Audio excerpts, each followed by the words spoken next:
my dream last night, I was made head prince of Persia.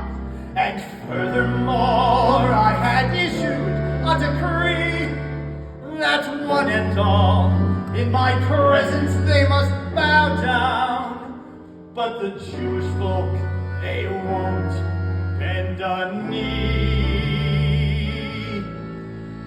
So I said to the Jews, bow down.